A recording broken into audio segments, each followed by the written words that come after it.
So yeah, day start with beautiful sunrise, amazing. And then as usual, આજે હતું પ્લેસમેન્ટનું online interview, means online exam, MCQ type test. તો બસ એ exam હતી બપોરે 12 વાગે. તો સવારે પાછું થોડું ક્રોમેટોગ્રાફી રીડ કરેલું અને એક્ઝામ એવરેજ ન કહી શકાય, બટ યા સારી ગયેલી. બહુ મને થોડુંક ઇઝી પણ ન કહી શકાય, બટ મને થોડુંક હાર્ડ લાગેલું. એન્ડ ધેન પછી આવી હોસ્ટેલે જમી કરી લીધું. એન્ડ પછી રેગ્યુલર બહુ જ થાકી ગઈ હતી એટલે પાછું બપોરે સૂઈ ગઈ અને મોબાઈલ ચલાવ્યો. સૂતી તો થોડીક જ વાર, બાકી જાજી વાર મોબાઈલ ચલાવ્યો બિકોઝ તારક મહેતા નહોતું જોયું. તારક મહેતા જોયું, 2-3 યુટ્યુબ શોર્ટ્સ જોયા થોડા ઘણા.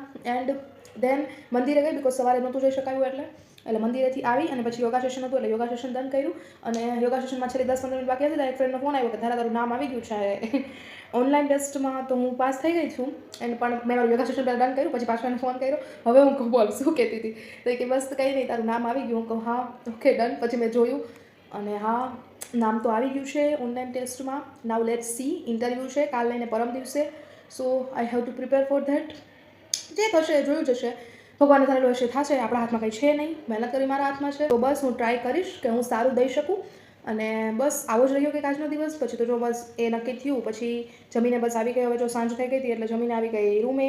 જમવાના આજે મસ્ત હતું મારું ભાવતું શાક, મતલબ ભાવતી વસ્તુ શાક નહોતું એકચ્યુઅલી, મિક્સ દાળ, કઢી, રોટલી અને ખીચડી. એટલે હા, એ ભાવે એવું હોય એટલે મસ્ત જમવાનું, મસ્ત મજા આવી ગઈ. હા, કંઈક આવો જ રહ્યો આજનો દિવસ. I will see on the next day. Till then bye bye.